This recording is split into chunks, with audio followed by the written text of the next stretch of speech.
तो बहुत-बहुत स्वागत है आप सभी का।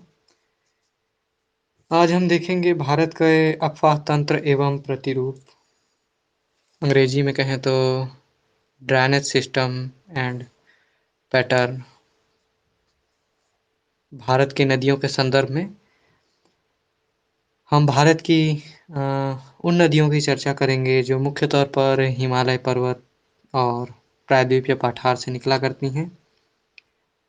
कुछ बड़ी नदियाँ हैं और उनके साथ उन नदियों के साथ ही समानांतर और बाद में उनमें मिल जाने वाली उनकी सहायक नदियों को जानेंगे कि भारत में किस तरीके से नदियों का एक जाल पाया जाता है। कैसे भारत में कुछ नदियाँ सदावाहिनी होती हैं और कुछ नदियाँ मौसमी प्रकृति की होती हैं। इसी के अंतर्गत हम नदियों के द्वारा बनाए जाने वाले विभिन्न स्थलाकृतियों की चर्चा करेंगे। विशेष तौर पर डेल्टा की हम बात करेंगे। कहा जाता है नदियाँ जो होती हैं वह अर्थव्यवस्था का आधार होती हैं, आर्थिक आधार होती हैं। किसी देश में अर्थव्यवस्था, फसलों का उत्पादन और जल की बात आए या पेयजल की या हम विद्युत उत्पादन की बात करें, तो उनमें बहुत बड़ी भूमिका निकल कर आती है उस भूभाग में प्रवाहित होने वाली नदियों की। नदियों के इन्हीं विशेष भौगोलिक आर्थिक महत्व को देखते हुए आज हम भारत के अफवाह तंत्र की चर्चा करते हुए आरंभिक परिचय देखेंगे। आपको एक हल्का-फुल्का मानचित्र दिखाई दे रहा होगा, जो जल्दी-जल्दी में मैंने बनाया था। यहाँ हम सबसे पहले दिशाओं का अंकन कर लेते हैं। तो बिल्कुल जैसा कि नियमतः मानचित्र पर हमेशा ऊपर की ओर उत्तर दिशा अंकित होता है, नीचे की ओर दक्षिण, बिल्कुल आपके बाएं ओर पश्चिम और दाहिने ओर पूर्व दिशा। इस आधार पर भारत का ये स्थिति है। बिल्कुल कश्मीर वाला क्षेत्र आपको उत्तर दिशा में दिखाई देगा, सुदूर दक्षिण वाला क्षेत्र नीचे की ओर, बिल्कुल अरुणाचल प्रदेश असम वाला इलाका पूर्व की ओर और गुजरात का क्षेत्र आपको पश्चिम की ओर दिखाई देगा। इस तरीके से ये एक समझने के लिए भारत का नक्शा है जिसमें हम समझेंगे भारतवर्ष में प्रवाहित होने वाली नदियाँ कैसे बहती हैं। मुख्य तौर पर भारत में अगर हम नदियों की बात करें, तो वो 2 मुख्य वर्गों में विभाजित किया जाता है।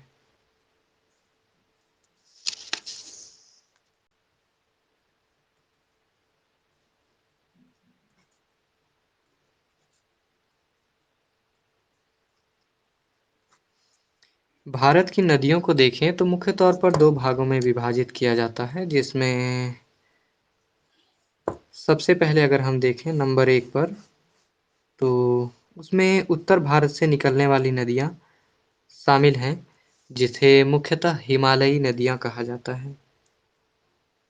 अर्थात हिमालय क्षेत्र से निकलने वाली नदियाँ।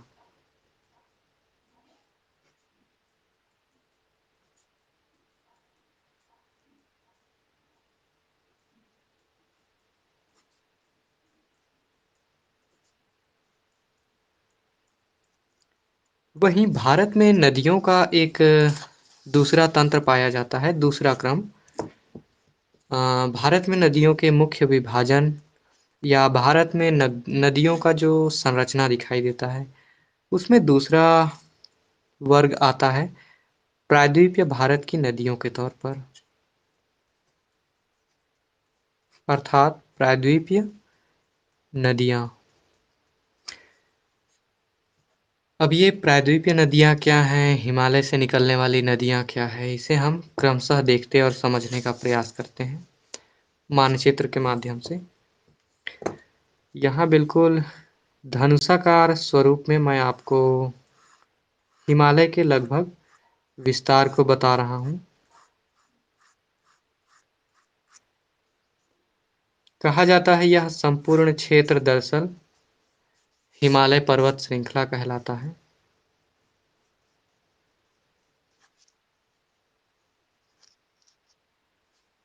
पूरा का पूरा एक सीरीज या श्रृंखला पाया जाता है जिसमें अनगिनत हजारों मीटर ऊंची पर्वत श्रेणियां और पर्वत चोटियों का विस्तार है। कहा जाता है इस हिमालय में वर्ष भर बर्फबारी और हमेशा या कहते हैं कि बहुत ही मोटी बर्फ की चादर बिछी हुई पाई जाती है जो हिमनद या ग्लेशियर के तौर पर स्थापित है जो हिमालय का आधार है। कहा जाता है यहाँ से बहुत सारी नदियाँ निकलती हैं जैसे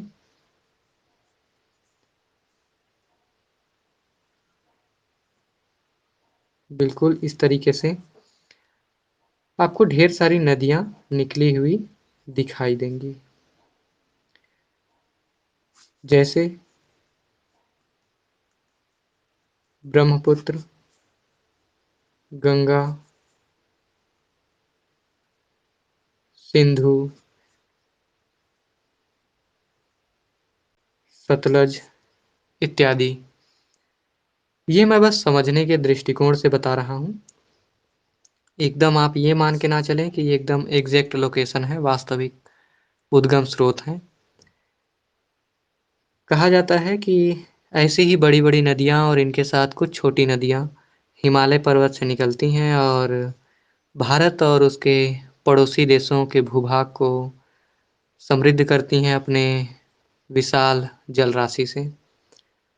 कहा जाता है हिमालय से निकलने वाली जो नदियाँ होती हैं वह सदा नीरा होती हैं, सदा प्रवाहित होने वाली। क्योंकि हिमालय पर ग्लेशियरों की अवस्थिति इन्हें एक विशिष्ट स्वरूप प्रदान करती है और इन नदियों में वर्ष भर जल की उपस्थिति का सबसे बड़ा कारण है कि बर्फ लगातार पिघलते हुए इन नदियों में जल धारा के तौर पर प्रवाहित होता रहता है। परिणाम स्वरूप आप पाएंगे चाहे सिंधु नदी हो, चाहे गंगा नदी, चाहे ब्रह्मपुत्र, ये हिमालय से निकलने वाली 3 प्रमुख नदियां हैं जो भारत में प्रवाहित होती हैं। कहा जाता है इन नदियों में और इनकी सहायक नदियों में वर्ष भर जल की एक अच्छी खासी मात्रा दिखाई देती है। तो कहा जाता है हिमालय से निकलने वाली नदियाँ मुख्य तौर पर सदा नीरा होती हैं, सदा प्रवाही होती हैं और अपेक्षाकृत बड़ी नदियाँ होती हैं। इन सभी पे विस्तार से चर्चा करेंगे। दूसरी नदियों में वे नदियाँ आती हैं जो मुख्य तौर पर प्रायद्वीपीय भारत और दक्षिण भारत से निकला करती हैं। ये क्षेत्र दरअसल प्रायद्वीपीय भारत कहलाता है।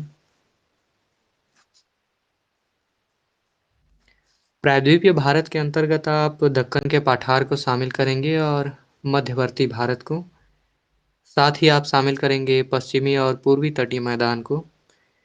इन सभी को सम्मिलित तौर पर हम एक विशिष्ट आकृति या भू आकृति का नाम देते हैं प्रायद्वीपीय भारत। कहा जाता है यहाँ से जो भी नदियाँ, कुछ नदियाँ हैं जो उत्तर की ओर निकलकर प्रवाहित होती हैं, कुछ नदियाँ दक्षिण की ओर, कुछ बिल्कुल तटीय क्षेत्रों से निकला करती हैं।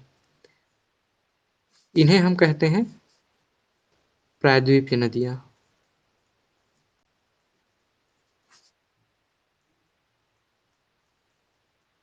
और प्रायद्वीपीय नदियों में मुख्य तौर पर हम शामिल करेंगे गोदावरी को। इसके अतिरिक्त हम शामिल करेंगे महानदी, नर्मदा, ताप्ती, कृष्णा, कावेरी। इनके अतिरिक्त और असंख्य नदियां हैं जो प्रायद्वीपीय भारत से जिनका उद्गम स्रोत माना जाता है। कहा जाता है कि प्रायद्वीपीय भारत से निकलने वाली नदियां आमतौर पर उत्तर भारत से या हिमालय की पर्वत से निकलने वाली नदियों के मुकाबले लंबाई में कम होती हैं। इनका चौड़ाई या इनमें जल राशि की उपस्थिति हिमालयी नदियों की तुलना में तुलनात्मक तौर पर कम होती है।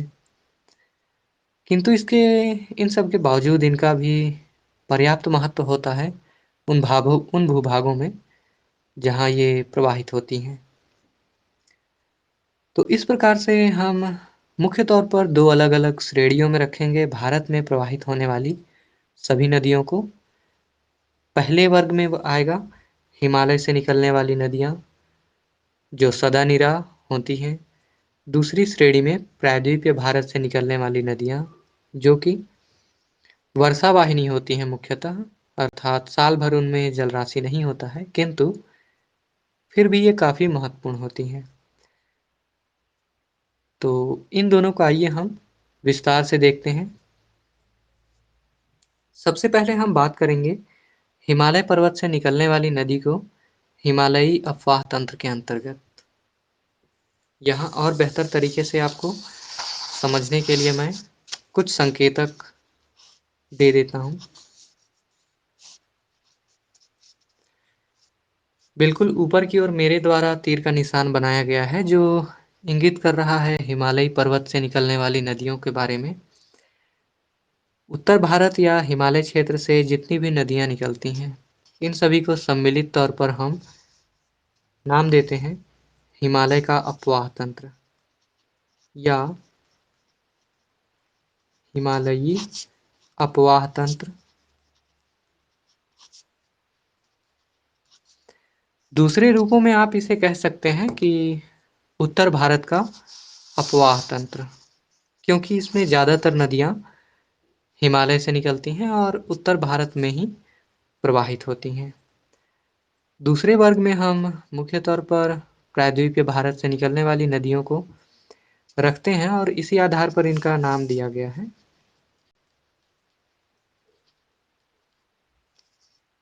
प्रायद्वीपीय अपवाह तंत्र।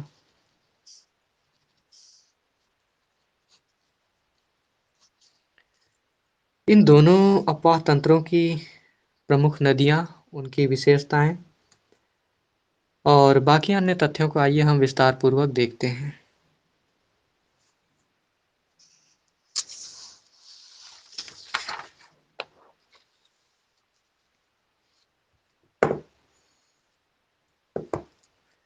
यहाँ हम बात करेंगे हिमालय का अपवाह तंत्र।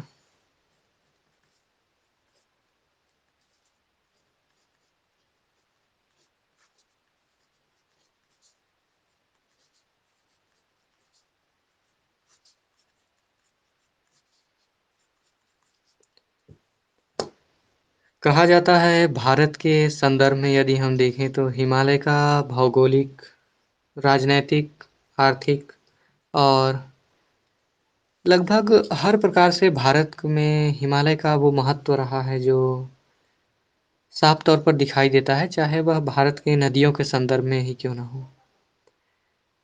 एक अनुमान के आधार पर कहा जाता है कि अगर हिमालय पर्वत नहीं होता तो शायद भारत में प्रवाहित होने वाली ये बड़ी-बड़ी नदियाँ जो भारत को जल क्षेत्र में संपन्न बनाती हैं, उत्तर भारत के विशाल मैदान का निर्माण करती हैं, उस भूभाग को उपजाऊ बनाती हैं। संभवतः हिमालय पर्वत यदि नहीं होता तो ये संभव था कि आज हमें जो भू आकृति दिखाई देती है वह शायद दिखाई ना दे। तो इसी बात से इसका महत्व उजागर हो जाता है कि हिमालय से निकलने वाली नदियों का भारत की अर्थव्यवस्था में और यहाँ कृषि कार्य और जल की उपलब्धता के तौर पर क्या महत्व है। यहाँ हम हिमालय के अपवाह तंत्र की चर्चा अवश्य करेंगे, किंतु इससे पहले आप समझ लीजिए अपवाह तंत्र होता क्या है।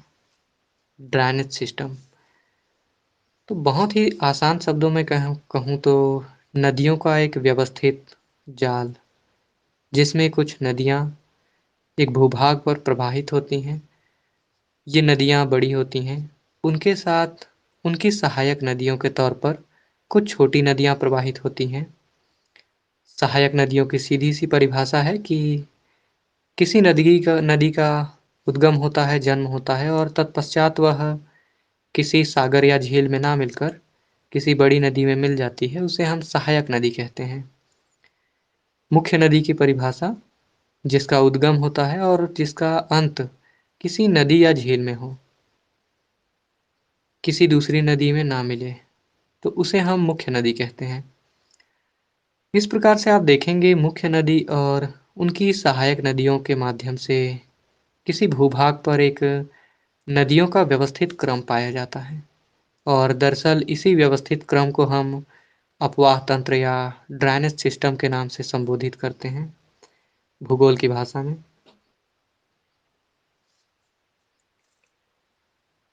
कहा जाता है किसी देश में नदियों का जो अपवाह प्रतिरूप होता है, अपवाह तंत्र होता है, वो मुख्य मुख्य तौर पर दो विशेष तथ्यों से प्रभावित होता है, जिसमें पहला है धरातलीय उच्चावच और दूसरा है वहाँ की जलवायु।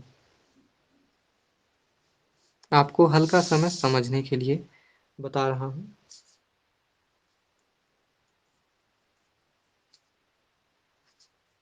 अपवाह तंत्र को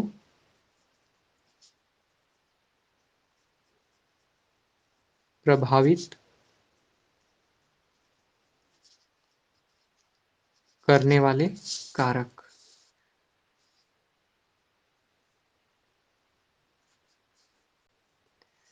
भारत की बात करें या भारत से इतर किसी अन्य देश की, तो दो ही ऐसे कारक हैं जो मुख्य तौर पर अपवाह तंत्र को प्रभावित करते हैं सर्वाधिक, जिनमें एक है उच्चावच अर्थात धरातलीय बनावट, और नंबर 2 पर है वहाँ उपस्थित जलवायु।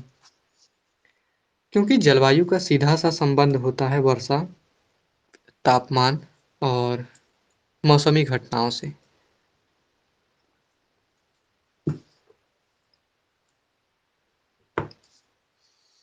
पुनः हम वापस चलते हैं हिमालयी अपवाह तंत्र के की ओर। आपने समझ लिया अपवाह तंत्र या ड्रेनेज सिस्टम होता क्या है।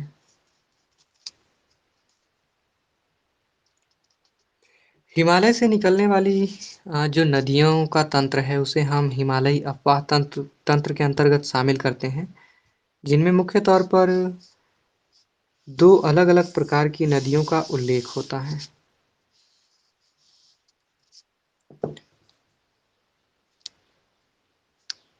एक वे नदियां हैं जिन्हें कहा जाता है पूर्ववर्ती नदियां।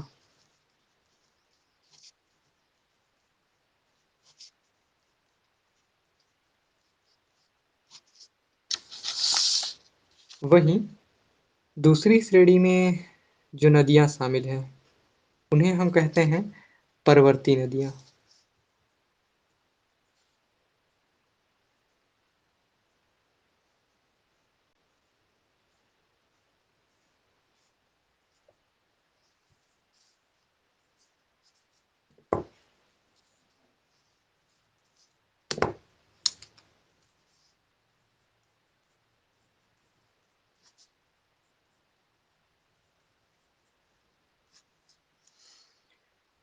इसके अलावा और भी बहुत सारे तरीकों से परिभाषित करने का प्रयास किया गया है हिमालय से निकलने वाली नदियों को। मुख्य तौर पर समझिएगा कि ये पूर्ववर्ती और परवर्ती नदियां होती क्या हैं। विशेष तौर पर उल्लेख होता है पूर्ववर्ती नदियों का। पूर्ववर्ती नदियां दरअसल हम उन्हें कहते हैं जो किसी भूभाग पर प्रवाहित होती हैं, बहती हैं। उनका एक निश्चित उद्गम स्रोत होता है। कालांतर में हम समय बीतने के साथ देखते हैं कि उन नदियों का प्रवाह मार्ग उन नदियों के प्रवाह मार्ग के बिल्कुल बीच में या फिर एक अवरोधक के तौर पर किसी भूपटल का उत्थान हो जाता है। उसके बावजूद हम देखेंगे कि वे नदियाँ अपना रास्ता नहीं बदलती, किंतु उस भूपटल जो उठा हुआ भूखंड होता है उसे ही लगातार काट कर अपने पुराने रास्ते पर ही लगातार प्रवाहित होती हैं। और इस प्रक्रिया के दौरान वे बहुत ही गहरे नदी घाटियों का निर्माण करते हैं, जिन्हें हम गॉर्ज या कैनियन भी कहते हैं। हिंदी में महाखड्ड भी कह सकते हैं हम। तो बहुत ही तंग, बहुत ही गहरी घाटियों में होकर जो नदियाँ अपने पुराने रास्तों पर ही प्रवाहित होती हैं। वे अपना मार्ग परिवर्तन नहीं करती हैं, चाहे उनके मध्य में अवरोधक के तौर पर, चाहे पर्वत आए या पठार आए। ऐसी नदियों को हम पूर्ववर्ती नदियाँ कहते हैं। हिमालय के संदर्भ में यदि हम पूर्ववर्ती नदियों की बात करें, तो कहा जाता है कि हिमालय के उत्थान से पूर्व कुछ नदियाँ प्रवाहित होती थीं। कुछ नदियाँ थीं जो हिमालय के जन्म के बाद वो प्रवाहित होने लगी, अर्थात उनका जन्म हुआ। पूर्ववर्ती नदियों में हम उन्हीं नदियों को शामिल करते हैं जो हिमालय के उत्थान या उसके निर्माण से पूर्व भी लगातार इन क्षेत्रों में प्रवाहित होती रही हैं। जैसे उदाहरण के तौर पर सिंधु,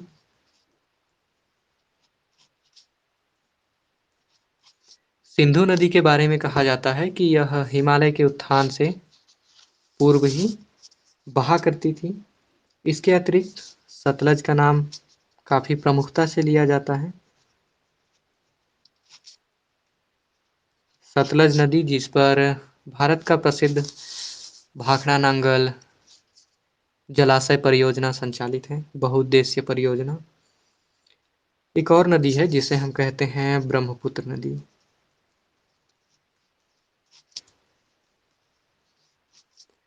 इस प्रकार से ये 3 मुख्य नदियाँ हैं जो हिमालय के निर्माण से पूर्व, आज जहाँ गंगा का मैदान है और हिमालय पर्वत है, वहाँ जिस टैथिस सागर की उपस्थिति बताई गई थी, उस टैथिस सागर में लगातार अवसाद का जमाव करती थी ये नदियाँ। सिंधु नदी, सतलज नदी और ब्रह्मपुत्र नदी। इनका विशेष महत्व है।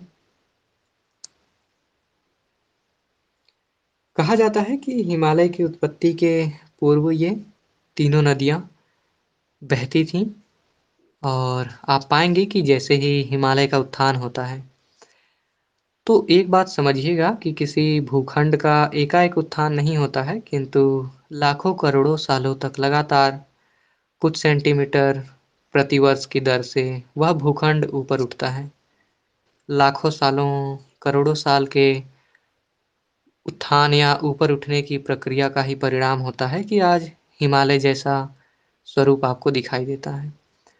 कहा जाता है जैसे जैसे स्थल भाग ऊपर उठ रहे होते हैं, वहाँ प्रवाहित होने वाली कुछ नदियाँ उस स्थल भाग को निरंतर काट रही होती हैं और अपने पुराने रास्ते को, मार्ग को यथावत बनाए हुए होती हैं। दरअसल ऐसी नदियों को ही हम पूर्ववर्ती नदियों की श्रेणी में रखते हैं, जिनमें सिंधु, सतलज और ब्रह्मपुत्र के तौर पर भारत में प्रवाहित नदियों का उल्लेख होता है। इसके इतर हम बात करें, कुछ ऐसी नदियां हैं जो हिमालय के जन्म के बाद ही इनका जन्म हुआ। मसलन उदाहरण के तौर पर गंगा नदी, यमुना नदी,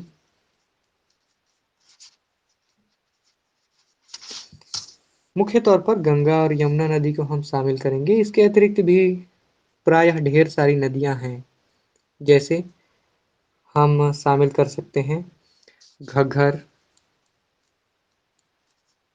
गोमती, कोसी इत्यादि। नदियों का क्रम काफ़ी लंबा है, बस यहाँ मैं आपको समझने के लिए कुछ नदियों को बताया कि दरअसल पूर्ववर्ती नदियाँ किसे कहते हैं, परवर्ती नदियाँ क्या होती हैं। परवर्ती नदियाँ दरअसल हिमालय के जन्म के बाद इनका जन्म हुआ।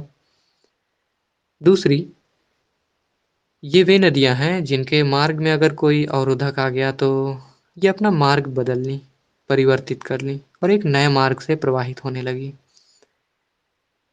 ये अपने मार्ग में आए हुए स्थल भाग जो कि अवरोधक की भूमिका में थे, उन्हें काटने का कार्य इन्होंने नहीं किया, इन नदियों ने, किंतु ये अपना एक दूसरा मार्ग तलाश कर लिया और ये फिर उस मार्ग पे लगातार प्रवाहित होने लगी। तो हिमालय के अपवाह तंत्र के अंतर्गत जितनी भी नदियाँ आती हैं, उनमें कुछ चुनिंदा नदियाँ हैं जो कि सिंधु, सतलज और ब्रह्मपुत्र के तौर पर पूर्ववर्ती नदियों की श्रेणी में आती हैं। वहीं परवर्ती नदियों के तौर पर हम गंगा नदी, यमुना नदी, घग्घर, गंडक, कोसी और ऐसी ही नदियों को शामिल करते हैं जो हिमालय के जन्म के बाद इनका जन्म होता है और ये अवरोधक के तौर पर किसी स्थल भाग के उत्थान हो जाने पर ये अपना मार्ग परिवर्तित कर एक नया मार्ग बनाती हैं। आइए अब यहाँ हम थोड़ा सा चर्चा करते हैं हिमालय पर्वत के अपवाह तंत्र के उपभाग की, या हिमालयी अपवाह तंत्र के विभाजन को एक नज़र हम देखते हैं।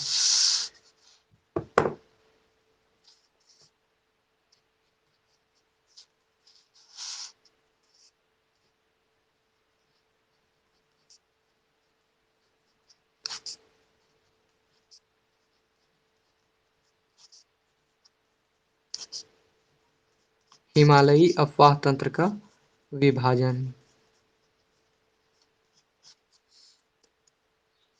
मुख्य तौर पर कहा जाता है कि हिमालय से निकलने को तो असंख्य नदियां निकला करती हैं, किंतु इसके बावजूद यहाँ से प्रवाहित नदियों का जो क्रम है, जो व्यवस्था है, उसको देखते हुए सुविधा के दृष्टिकोण से और अध्ययन के दृष्टिकोण से नदियों के बनावट, उनकी संरचना को समझने की सुविधा से मुख्य तौर पर हम 3 अपवाह तंत्र की चर्चा करेंगे, या 3 अपवाह तंत्र मानते हैं।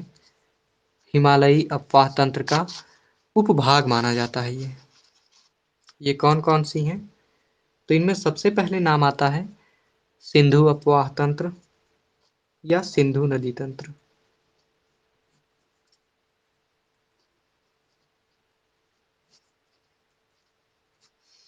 आप इसे सिंधु अपवाह तंत्र कहें, सिंधु नदी तंत्र कहें, कोई अंतर नहीं है। दूसरा, गंगा अपवाह तंत्र।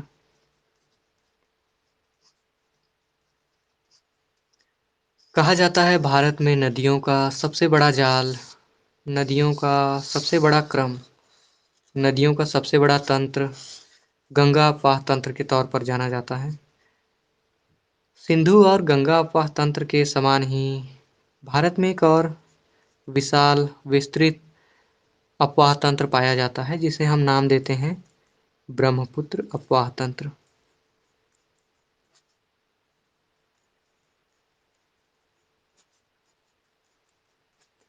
इस प्रकार से हम इन तीनों अपवाह तंत्र की विस्तृत विवेचना करेंगे, व्याख्या करेंगे।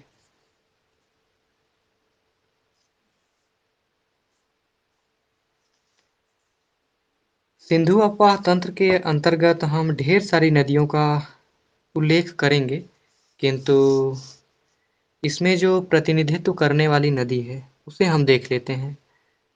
ये तीनों अपवाह तंत्र बहुत सारी नदियों का एक सम्मिलित संरचना है, लेकिन नदियों का एक व्यवस्थित तंत्र होता है जिनमें एक नदी होती है जो बिल्कुल लीडर या नेतृत्वकर्ता की भूमिका में होती है, जिसे हम मुखिया नदी कहते हैं।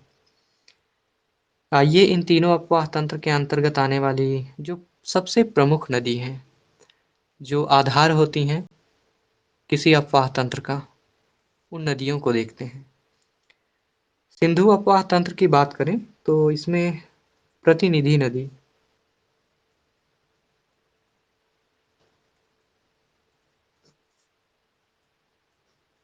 प्रतिनिधि प्रतिनिधि नदी के भूमिका में सिंधु नदी होती है या सिंधु नदी है, अर्थात सिंधु नदी और उसकी सहायक नदियाँ मिलकर सिंधु अपवाह तंत्र का निर्माण करती हैं। गंगा अपवाह तंत्र में अगर हम प्रतिनिधि नदी की बात करें,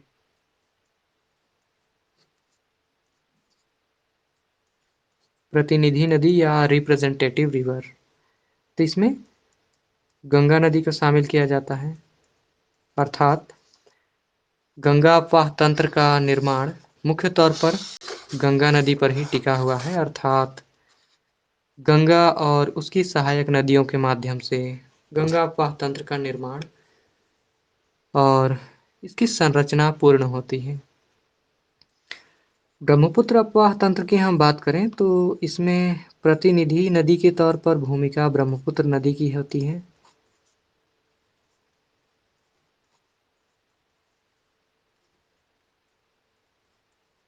ब्रह्मपुत्र नदी कहा जाता है ब्रह्मपुत्र नदी और इसके साथ इसकी सहायक नदियाँ,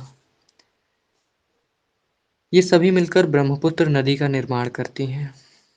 विशेष तौर पर इनके अवस्थिति की हम बात करें तो कहा जाता है सिंधु अपवाह तंत्र मुख्य तौर पर उत्तर पश्चिमी भारत के अपवाह तंत्र का प्रतिनिधित्व करती है। यदि हम उत्तर के विशाल मैदान के बिल्कुल मध्यवर्ती भाग की बात करें या गंगा सिंधु ब्रह्मपुत्र के मैदान में सेंटर की हम बात करें तो केंद्र में गंगा अपवाह तंत्र है। और यदि हम पूर्वोत्तर भारत की बात करें तो वहाँ ब्रह्मपुत्र नदी का एक व्यवस्थित क्रम पाया जाता है। इसके बाद आइए हम देखेंगे इनको और थोड़ा विस्तारित रूप में और चर्चा करेंगे सिंधु अपवाह तंत्र के बारे में और सिंधु अपवाह तंत्र के अंतर्गत आने वाली प्रमुख नदियों के बारे में। तो इसकी चर्चा हम करेंगे अगले वीडियो में। आज के वीडियो में इतना ही। उम्मीद है आज की कक्षा आपको पसंद आई होगी। आपको आज के आज की कक्षा में कहीं पर किसी भी प्रकार का कोई डाउट हुआ हो, कोई संदेह, कोई तथ्य समझ में ना आया हो, आप मुझे कमेंट बॉक्स पे कमेंट करें। तो चलिए मिलते हैं हम अगले लाइव क्लास में। तब तक के लिए आप सभी को शुभकामनाएं।